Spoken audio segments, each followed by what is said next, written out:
بسم اللہ الرحمن الرحیم۔ عزیز طلبہ السلام علیکم۔ آج کے سبق میں ہم ایک مضمون پڑھنے جا رہے ہیں جس کا عنوان ہے گدھا گری۔ تو آئیے آج کے سبق کا آغاز کرتے ہیں۔ عزیز طلبہ، آپ کو یہ ویڈیو پسند ہے اور انفارمیٹیو لگے تو ویڈیو کو لائک اور چینل کو سبسکرائب ضرور کیجیے گا تاکہ ہر نئی آنے والی ویڈیو آپ تک بآسانی پہنچ سکے۔ عزیز طلبہ، کسی سے کچھ مانگنا یعنی بھیک مانگنا یا دستے سوال دراز کرنا گدھا گری کہلاتا ہے۔ آج کل ہمارے معاشرے میں اس کبھی رسم کو بڑی تیزی کے ساتھ فروغ مل رہا ہے۔ اس برائی کو ختم کرنے کے لیے جتنی زیادہ کوشش کرنی چاہیے تھی، اس کے برعکس اس کو پھیلانے کے لیے اتنا ہی تیزی سے عمل کیا جا رہا ہے۔ گدھا گری معاشرے میں جو مہذب تہذیب یافتہ معاشرے ہوتے ہیں ان میں ایک لعنت سے کم نہیں ہے، اور گدھا گری مہذب ملکوں میں رسوائی اور ذلت کی علامت سمجھی جاتی ہے، یعنی کہ اس کو اچھا نہیں سمجھا جاتا، اور مہذب ملکوں میں اس برائی کو برا بھلا کہا جاتا ہے اور اس کی روک تھام کے لیے مناسب اقدامات بھی اٹھائے جاتے ہیں۔ عزیز طلبہ، گدھا گروں کو دو قسموں میں تقسیم کیا جا سکتا ہے۔ پہلی قسم ان لوگوں کی ہے جو کسی مجبوری یا حالات کی ستم ظریفی سے تنگ آ کر لوگوں کے آگے ہاتھ پھیلاتے ہیں،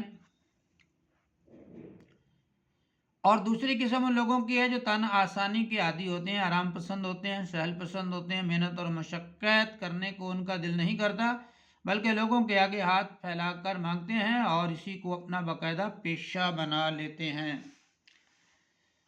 عزیز طلبہ، ہمارے معاشرے میں اب تو گدھا گری ایک باقاعدہ انڈسٹری کی شکل اختیار کر گئی ہے۔ مختلف لوگوں نے معذور اور اپاہج لوگوں کے گروہ بنا رکھے ہیں۔ یہ لوگ ان معذور لوگوں کو صبح سویرے ایسے مقامات پر بٹھا جاتے ہیں جہاں لوگوں کی بہت زیادہ رہل پہل اور ہجوم ہوتا ہے، دش ہوتا ہے لوگوں کا۔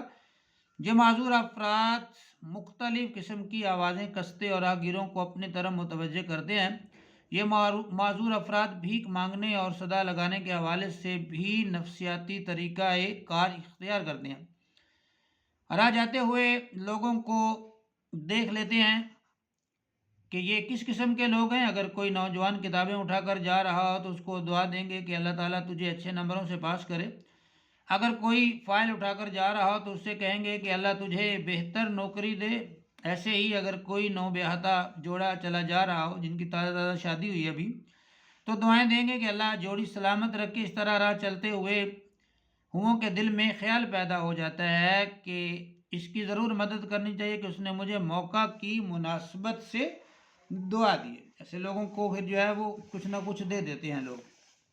عزیز طلبہ، نبی پاک خاتم النبیین صلی اللہ علیہ وآلہ آلہ وصحبہ وسلم نے گدھا گری کی شدید الفاظ میں مذمت کی ہے۔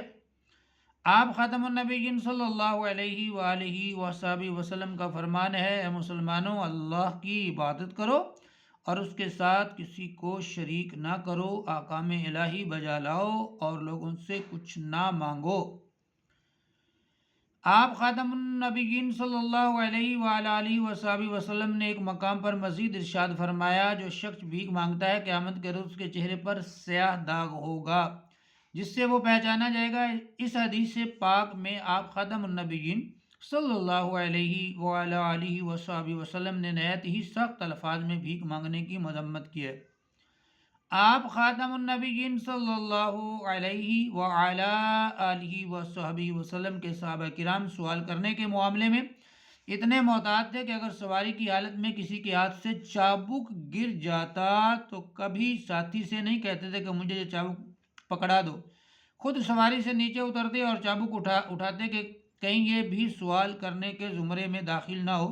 اور آپ خاتم النبیین صلی اللہ علیہ وآلہ وصحبہ وسلم نے کسی سے کچھ مانگنے سے منع فرمایا۔ ایک دفعہ آپ خاتم النبیین صلی اللہ علیہ وآلہ آلہ وصحبہ وسلم نے فرمایا، نبی کریم صلی اللہ علیہ وآلہ وسلم کا فرمان ہے، ہم میں جو شخص اپنی رسی لے کر پہاڑ پر جائے اور وہاں سے لکڑیوں کا گٹھا باندھ کر اپنی پشت پر لائے اور اس کو فروخت کرے تاکہ اللہ تعالیٰ اس کی حاجت رفع کرے، اس کی ضرورت کو جو ہے وہ دور کرے، یہ اس کے حق میں بہتر ہے بنسبت اس کے کہ لوگوں وہ لوگوں سے بھیک مانگے اور وہ اس کو کچھ دیں یا دھتکار دیں، یعنی کہ محنت مزدوری کرنا جو ہے وہ بھیک مانگنے سے بدرجہ جو ہے وہ بہتر ہے، افضل عمل ہے۔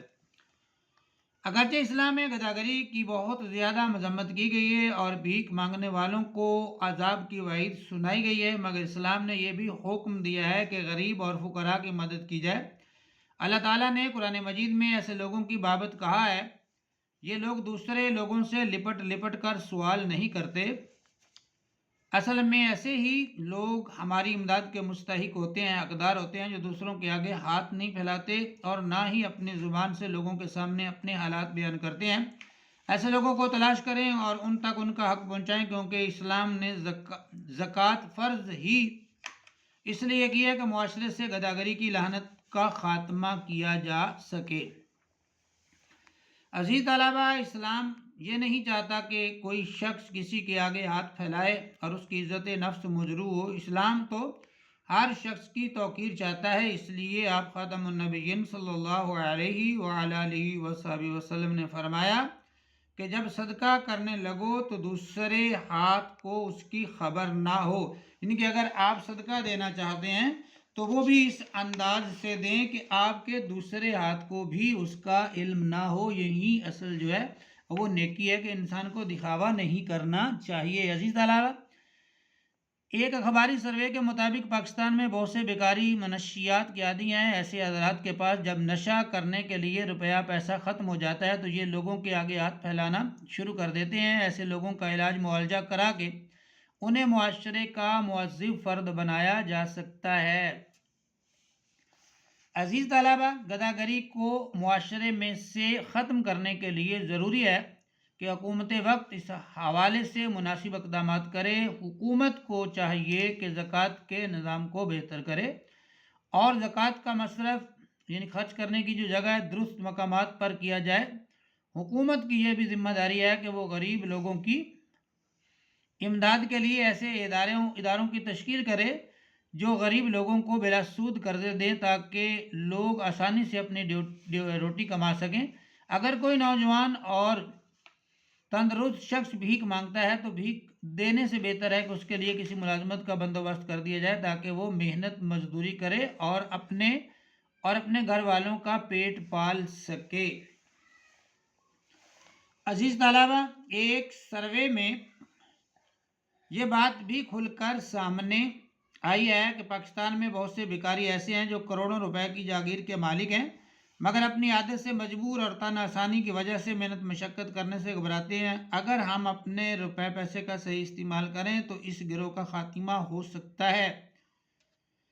عزیز طلبہ، مندرجہ ذیل تدابیر کو بروئے کار لا کر گداگری جیسے مکروہ پیشے کا انسداد کیا جا سکتا ہے۔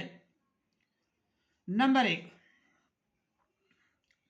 ہمیں یہ عہد کر لینا چاہیے کہ کسی غیر مستحق کو کسی صورت میں بھی امداد نہیں دی جائے گی، خود بھی اس پر عمل کیا جائے اور دوسروں کو بھی اس بات پر عمل کرنے کی تلقین کی جائے۔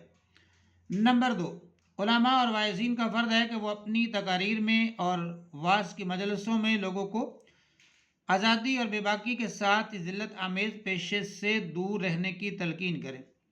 نمبر 3 ہے سیدھی سادی عورتوں کو جو ہر فقیر کی آواز کو غیب کی آواز سمجھتی ہیں انہیں صدقات وغیرہ دینے سے باز رکھا جائے۔ نمبر 4 ہے اخبارات اور ریڈیو کے ذریعے سے کام کرنے کی عظمت اور گداگری کی مذمت بیان کی جائے۔ نمبر 5، گداگروں کو محنت اور کام کرنے کے مواقع فراہم کیے جائیں۔ عزیز طلبہ، گداگری ہر حوالے سے ہمارے معاشرے کے لیے ایک بدنما داغ ہے۔ ملکی ترقی افراد کی بلند ذہنی سطح پر منحصر ہوتی ہے۔ ایک بھیک مانگنے والے کی سوچ غلام کی سوچ سے بھی بدتر ہے۔ عزیز طلبہ، مگر نہایت افسوس کی بات ہے کہ اس زمانے میں ہر ایک جگہ جس قدر مسلمان بھیک مانگتے نظر آتے ہیں اس قدر کسی اور قوم کے افراد نظر نہیں آتے۔ کاش مسلمان غیرت کو کام میں لائیں اور یہ لوگ اس رسم کبھی سے باز آ جائیں، بری رسم سے، کیونکہ بقول علامہ اقبال رحمۃ اللہ علیہ، غیرت ہے بڑی چیز جہاں نے تگ و دو میں، پہناتی ہے درویش کو تاج سر دارا۔ تو عزیز طلبہ، اس کے ساتھ ہمارا آج کا یہ سبق ہوا مکمل۔ ملتے ہیں انشاءاللہ نئے سبق کے ساتھ، تب تک کے لیے اپنا بہت سا خیال رکھیے گا۔ اللہ حافظ۔